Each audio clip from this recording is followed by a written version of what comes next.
बिस्मिल्लाहिर्रहमानिर्रहीम। आज के इस जलसे आम के सदर आरिफ अल्ताफ बाबिनवाला साहब, स्टेज पे बैठे हुए तमाम पार्टी के पदाधिकारी, जलसा गांव में बैठे हुए तमाम बुजुर्ग हजरात, नौजवान साथी और जहां तक मेरी आवाज जा रही है ऐसी मेरी तमाम पर्दा नशीन माँ बहनें, आज का जलसे आम जिस इलाके में होने जा रहा है, यहाँ पर तालीमी, सियासी, समाजी, टीचर, वकला, यह ऐसा इलाका है इस्लामपुरे का कि जहाँ पर तमाम लोग रहते हैं और बहुत मैं समझता हूँ कि सूझबूझ वाला इलाका मालेगांव शहर के अंदर कोई है तो वह है इस्लामपुरा। साथियों, इलेक्शन आता, यहाँ पर लोग वोट मांगने के लिए आते और इलेक्शन खत्म होता, उसके बाद 5 साल कोई मिलने मिलाने नहीं आता, कोई काम करने के लिए नहीं आता। आज मैं आप लोगों को, हम लोगों को डेवलपमेंट के ऊपर बात करना है, हम लोग को कामकाज के ऊपर बात करना है कि हम कैसे कामकाज करेंगे और शहर का नक्शा कैसे बदली हो, शहर के अंदर एमआईडीसी कैसी लाई जाए, बंद पड़ी हुई स्पिनिंग मिल को कैसे शुरू किया जाए, यहाँ पर गार्डन किस तरीके से मां बहनों के लिए बने, एमबीबीएस और बीडीएस कॉलेज कैसी बने, ये तमाम बातों को लेकर हमको इस पे बात करना है। आज सभी का लोग कारपोरेशन के अंदर चुन के नहीं आएंगे, मगर फुदक रहे इतने कि ऐसा लगता कि हम पूरे समुद्र के अंदर अकेली पिटर पिटर पिटर कर रही। हमारे लोगों को बिला वजह लेके गए, रागपाड़ दे के लेके चले गए और ऐसा बोलने लगा दिए कि हमको ऊपर से आदेश है। उसको जानबूझ के बोलने लगा है वो बेचारे को, ठीक है मेरा भांजा है, उसको नहीं समझा, उसको नादानी के अंदर लेके चले गए उन्होंने।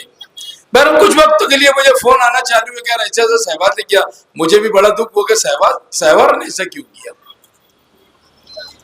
मां विकास आघाड़ी के नाम से ऐलान कर रहे, ये तो आग के अंदर चप्पल डाल के घुसने के बराबर है। मां विकास आघाड़ी के इनका क्या सम्मान आया। मां विकास आघाड़ी ने इनको 2 सीट दी, एक भिवंडी की दी और दूसरी एक गोंडी की सीट दी। साथियों, ये इलेक्शन बहुत सूझबूझ वाले लोगों का इलेक्शन है। शहर की आवाम बहुत परेशान है इस शहर के लोगों, इनके सियासी लोगों से। मालेगांव शहर के अंदर कोई डेवलपमेंट नहीं है।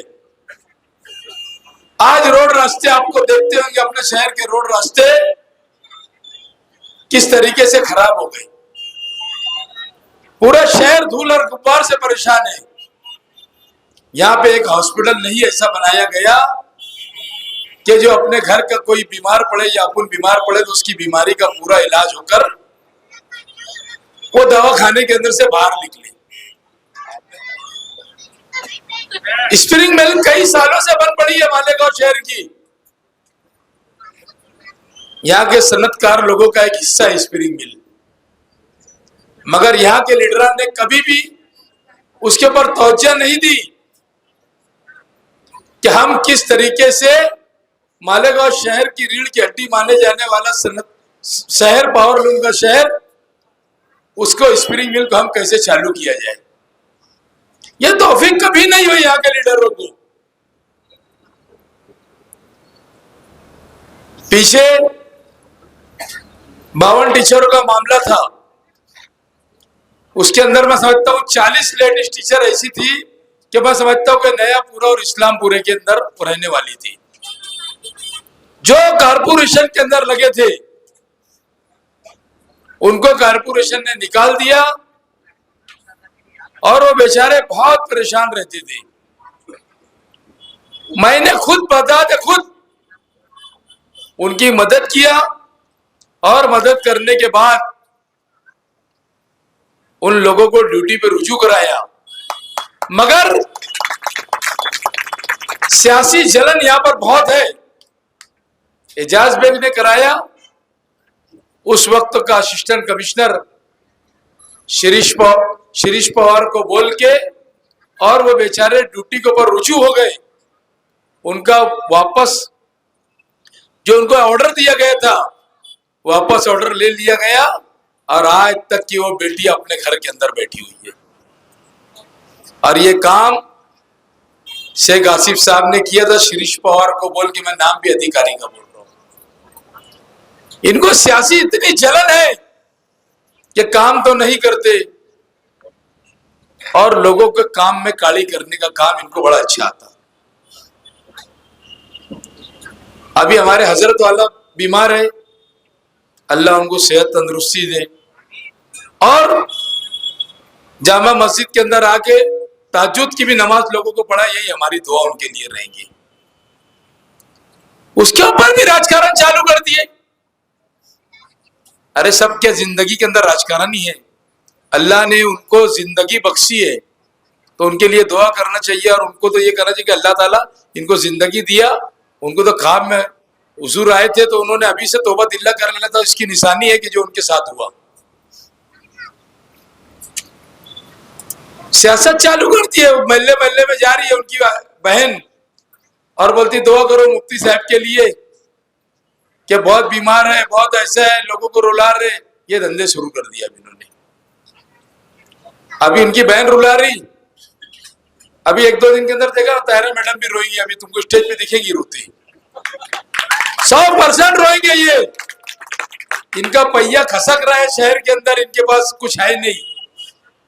इनका जो फुग्गा है ना, ये सिर्फ फूला फुग्गा है, और 23 तारीख को जब ये होगा तो आप लोग देखेंगे कि ये फुग्गा फुटे रहेगा, क्योंकि तामीर कुछ नहीं किए। 5 साल अम्मा अब्बा मेयर थे, पूरे शहर को वाट लगा दिए इन्होंने। बताओ शहर की तरक्की क्या हुई? हमारी माँ बहनों के लिए गार्डन कहाँ बना अच्छा, हमारे लिए रोड रास्ते कहाँ बने अच्छे, कालीन फैक्ट्री लाने का बोले थे वो कहाँ लाई गई? माँ बहनों को बोले थे क्या हम लोग कालीन फैक्ट्री लाएंगे और आपको प्लास्टिक कारखाने से निजात दिलाएंगे। ये जो वार्डों के अंदर जाते वहां पे 10-20 लोग जमा हुए क्या फौरन बिरादरी की बात करते और बोलते तुम्हारा जमात खाना हम बना के दे देंगे। यही बात होती, दूसरी इनसे बात होती नहीं। अभी इन्होंने कोयलू टाकीज के पीछे पूरी खरीदी कर लिए। आज मैं वहां पर दौरा था मेरा, वहां के लोग, एक बूढ़ी बाई तो रो रो के मुझको बोल रही थी कि बेटा हमारे को बचा लो, ये आके दादागिरी कर रहे, बोलते घर खाली करो, हमने जगह खरीद ली। तो क्या ऐसे लोगों को ये मालेगांव शहर के लोग इक्तिदार देंगे क्या? ऐसे लोगों को इक्तिदार में रहने का हक नहीं है। अगर तुम लोगों को जुल्म से बचना है, शहर के लोगों, एक ही बात आपको बोल रहा हूं, ये जालिम खानदान से बच जाओ। ये जालिम लोग हैं, जुल्म करने वाले लोग हैं, लोगों को डरा रहे, धमका रहे, प्लाट के ऊपर कब्जा कर रहे, ऐसी तमाम चीज ये सारे के सारे लोग कर रहे। और फिर बोलते मेरी खानदान का, मेरा कोई भाई, मेरा कोई भतीजा अगर कोई कभी गुंडागर्दी करते बताओ तो मैं सियासत से किनारा हो जाऊंगा। ऐसा कौन सी इनकी बात है? दिख रहा, पूरा शहर देख रहा, गोलियों की बौछार हो रही, तलवारें निकल रही, और फिर ये बोलते कि मेरे कोई रिश्तेदार बताओ। कितनी अनाधुन बात है। और हमारे साइकिल वाले भाई खड़ी है, हमारी बाइक का हैंडल तो किसके और के हाथ में है, वो हैंडल जिधर घुमा रहे उधर घूम रहा। कभी 5 साल वार्डों के अंदर चुन के गए तो आए नहीं, आए क्या बताओ इस्लामपुर के लोगों? और असेंबली लड़ने की बात करते। इनकी जो पार्टी है, ये लोग जो है तो रोटी को मांडा करते। क्या करते? रोटी को मांडा करके बताते शहर के अंदर, इतना उरूज बताते कि लोग बोलेंगे क्या रिएक्ट का तो बहुत अच्छा है। बाकी मालेगांव शहर की आवाम अच्छी से सब समझ चुकी है कि इन लोगों के प्रोपगंडे में नहीं आने का। हमारी पार्टी आने वाले वक्त के अंदर, कांग्रेस पार्टी महाराष्ट्र में सरकार बनाने के लिए जा रही। सरकार का नुमाइंदा अगर आपको चाहिए, आपको शहर के अंदर काम करना है, तो आप एक डेवलपमेंट करने वाले बंदे को आप चुन कर देंगे। मैं तुम्हारे घर के ऊपर आके तुम्हारा काम करने वाला कार्यकर्ता हूं, वर्कर हूं। मैं जमीन से नीचे से ऊपर आया। मेरे वालिद कोई सियासी नहीं थे, मेरे घर के अंदर सियासी कोई आदमी नहीं था, मगर अल्लाह के फजल करम से, आप लोगों की दुआ से कि मालेगांव शहर के अंदर जब जब आफत आती तो एजाज बेग हमेशा शहर के लिए खड़े रहता।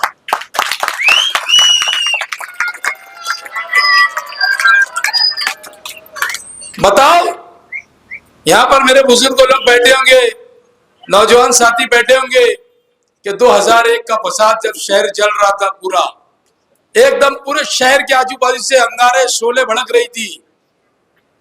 कौन था शहर के अंदर बचाने के लिए सब लोगों को लाने वाला? शहर के अंदर मैंने ही लाया था ना। मेरी जान जोखम करके, हमेशा मैंने मेरी जान को जोखम में डालकर मैंने कौम की खिदमत किया। बम ब्लास्ट हुआ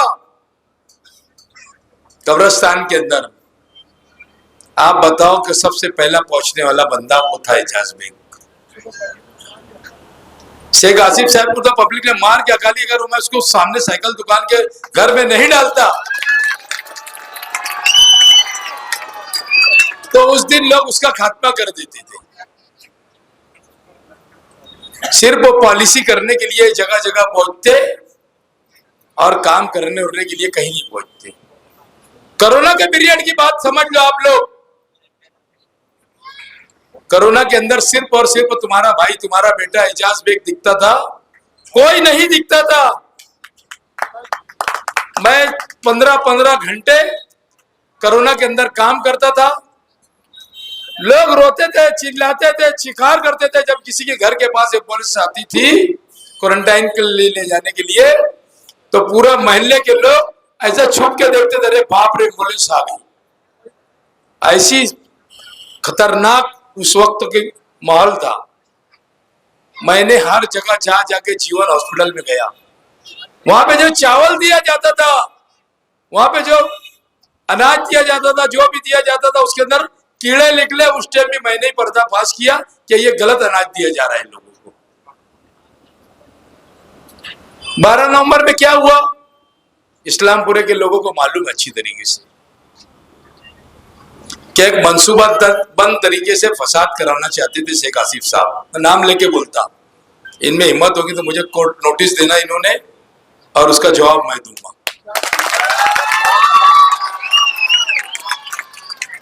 क्योंकि मेरे खून में चापलूसी नहीं है, मैं सीधी सीधी बात करता और सीधा सीधे मामला करता हूं। शहर के उस दिन मंसूबा बंद तरीके से फसाद कराना चाहते थे। इनको इतना ये नहीं है, ये बोलते कि मैं जाके कानून बनाऊंगा हुजूर सल्लल्लाहु अलैहि वसल्लम की शान में गुस्ताखी करने वालों के लिए। अरे भैया, तू क्यों कानून बनाएगा? तेरा क्या है वहां पर? तू बीजेपी का आदमी, कानून तो हम बनाएंगे कांग्रेस के लोग। तुम तो भाई हमारे जो मेमोरेंडम देने के वास्ते गए थे, उस वक्त हुजूर पाक सल्लल्लाहु अलैहि वसल्लम की शान में गुस्ताखी हुई थी, तुमने उनको फंसाने का काम किया था कि नहीं किया था? बता दो। एक ब्रिज का काम चालू है, कितने साल से ब्रिज बन रहा भाई लोग बताओ आप लोग? 7-8 साल से ब्रिज बन रहा। समृद्धि महामार्ग बन गया। समृद्धि महामार्ग 600-700 किलोमीटर का बन गया, और हमें समझता आगे 300 किलोमीटर और यहां से बन गया। ऐसा 900 किलोमीटर का समृद्धि महामार्ग बन गया।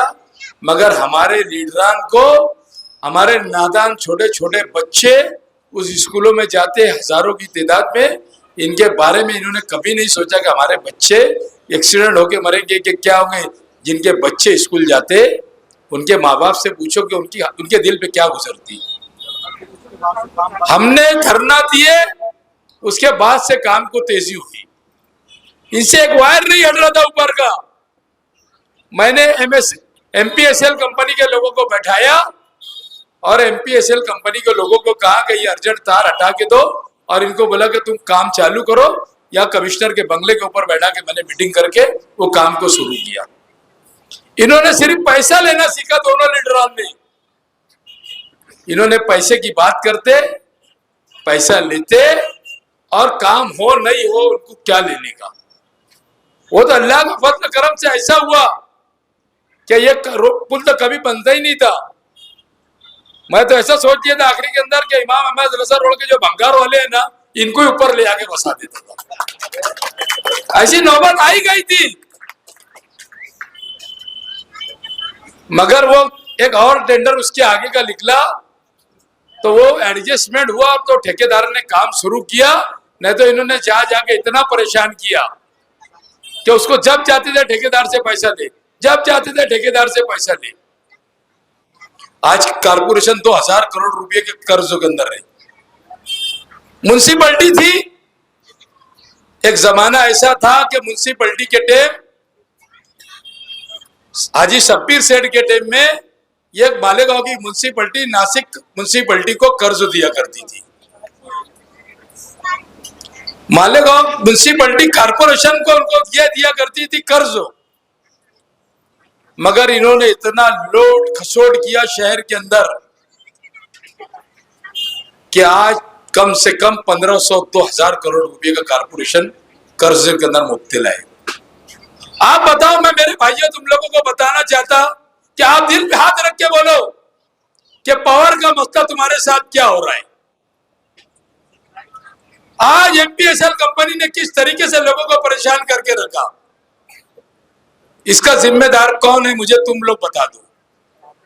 उसका जिम्मेदार मैं है, उसका जिम्मेदार एक्स एमएलए शेख आसिफ साहब ने इस कंपनी को लाए थे और मुफ्ती साहब ने उसको मुकम्मल तौर पे ग्रीन सिग्नल दिया और उनके ताबे में ठेका दे दिया। ये नहीं सोचा, ये बात में अल्लाह को हाजिर नाजिर जान के बोल रहा हूं, मेरा मुंह काबे तरफ शरीफ की तरफ है, कि मुफ्ती साहब को मैंने बोला था जब ये कंपनी आ रही थी कि मुफ्ती साहब इन लोगों को मालेगांव शहर के अंदर आने मत दो। अगर ये आ गए तो भिवंडी के अंदर जिस तरीके से किलो से पावर लूम बिकता है, उस तरीके से मालेगांव शहर के भी पावर लूम किलो से बिक जाएंगे। मगर पैसा ऐसी चीज है कि अच्छे अच्छे का वजू तोड़ डालती। उन्होंने भी अपना वजू तोड़ा, आज तक के शहर के लोग परेशान हैं। हमेशा मैं मालेगांव शहर के लोगों की लड़ाई, पावर की लड़ाई कोई लड़ता है तो एक एजाज बेग अकेला लड़ाई लड़ता है। आप जब वोट देने जाएंगे, अल्लाह की कसम आप बिल को हाथ में लेकर देख लेना एक दिन कि कल मेरा बिल कितना आया था और आज कितना आएगा। कांग्रेस सरकार ने 5 गारंटी दी है आप लोगों को। मेरी मां बहनें सुन रही होंगी, खास तौर पे आप अपना नुकसान मत करना। आप लोगों को हर महीना 3000 रुपया सरकार बनने के ऊपर, एक घर के अंदर अगर 4 महिलाएं हैं, 4 माँ बहनें हैं, तो 12,000 रुपया आपको महीने का मिलेगा। 3 है तो 9,000 रुपया मिलेगा, 2 है तो 6,000 रुपया महीना मिलेगा। आपको गैस सिलेंडर 500 रुपये में मिलेगा। हमारे नौजवानों के लिए जो बेरोजगार है, सरकार ने बोल दी कि 5,000 रुपया हर महीना नौजवान जो बेरोजगार रहेंगे, हम नौजवानों को 5,000 रुपया देंगे। सरकारी बस फ्री कर दी सरकार ने, मां बहनों के लिए सरकारी बस फ्री रहेगी। जहां आप जाएंगे आपको 1 रुपया किराया नहीं लगेगा। 100 यूनिट बिजली आपको फ्री मिलेंगी। आप लोगों को, मेरी मां बहनों, खास तौर पे आदमी 200-500 रुपए में कहीं भी बैठ के बिक जाता, आप लोग घर में रहती। मेरी पर्दा नशीन माँ बहने, और खास तौर पे ये इस्लामपुर के अंदर मैं जहां तकरीर कर रहा हूं, यहाँ सूझबूझ वालों का इलाका है। अल्लाह ने यहाँ पर हर चीज का ये दिया है, वकील है, डॉक्टर है, टीचर है, हर चीज का कारोबारी लोग है। आज 11 बजे के बाद कारोबार करने वालों को पुलिस परेशान करती। मैं आप लोगों को यकीन दिलाता कारोबार करने वालों को कि आपने मुझे चुन के दिया तो मैं ये कायदे को बदली करके रात को 1 बजे तक के कानून बना के दूंगा, कानून बना के दूंगा। और तुम्हारी रोटी रोजी के जरिए, आप लोगों को रोटी रोजी का जो जरिया है, मुकम्मल तापूस देने की जिम्मेदारी मैं लूंगा। कोई बोलता नहीं 11 बजे के बाद पुलिस आती और बुरी बुरी गालियां देती, मारती। आज तक के लीडर ने बोला क्या? तुम बताओ। हमारे अमन चौक के अंदर एक बच्चे को पुलिस ने मार दी थी। मेरे ऊपर 353 का केस बना था 2 साल पहले, आप लोग को मालूम होगा। दादागिरी तो किसकी नहीं चलेगी, चाहे वो पुलिस हो चाहे गुंडे हो। हम कानून की पासदारी करते, बात अलग है, मगर उसने जिस तरीके से मारा था बच्चे को, उसी तरीके से एजाज बेग ने भी उसको वैसे ही मारा था जैसा उसने किया था। बताओ इनमें हिम्मत है क्या? ये तो हवलदार को साहब बोलने वाले लोग हैं। अल्लाह ने हमको सब कुछ दिया, हमारा कोई धंधा नहीं है, मेरा शौक है। वो दिया है कि एजाज बेग तुम लोग शौक से जलाना, कभी भी जो फैसला है अल्लाह को मंजूर रहेगा। मगर तुमको जब भी जरूरत पड़ेगी, शहर के लोगों, तुम्हारे ऊपर जब आफत आएंगी, जब कोई भी मुसीबत आएगी, जब कोई वक्त पड़ेगा, तो ये शहर ने मुझको याद करना। मुझे कोई सिक्योरिटी नहीं लगती, मुझे लगती है मोटरसाइकिल। फट से पहुंच जाता है तुम्हारा भाई, 5-10 मिनट के अंदर फट से पहुंचता है तुम्हारा भाई, तुम्हारा बेटा। हमको सिक्योरिटी की जरूरत नहीं। रात को अल्लाह के फजल करम से 3 बजे तक भी घूमता, 2 बजे तक के भी घूमता, और सुबह उठ के लोगों का काम भी करता। मैं समझता हूं कि बस 2 मिनट हर बाकी है, आखिरी मेरी तकरीर है। मैं यहाँ के लोगों से अपील करूंगा कि मेरी माँ बहनें, मेरे भाई लोग, बुजुर्ग हजरात, आज जलसा गांव के अंदर बैठे हुए तमाम नौजवान साथी, आप लोगों को 20 तारीख को 1 नंबर का बटन पंजे का दबाना है और एजाज बेग को चुन के लाना है। ये जो फुग्गा दिख रहा ना, ये फुग्गा नहीं रहेगा। मैं 60,000 लोगों के घर तक के पहुंच चुका आज तक के। अल्लाह के फजल करम से मैं हाउस टू हाउस जाता। आज भी इस्लामपुरे का दौरा किया, 2 गली बाकी रही। जो मोहब्बत मुझे प्यार दे रहे शहर के लोग, मुझे मालूम है कि मुझे ये वोट में तब्दील होगा और 23 तारीख का वो जो दिन रहेगा, मैं इंशाअल्लाह ताला इस शहर का एमएलए बन के आपकी नुमाइंदगी करूंगा। शुक्रिया, जय हिंद, अस्सलाम वालेकुम।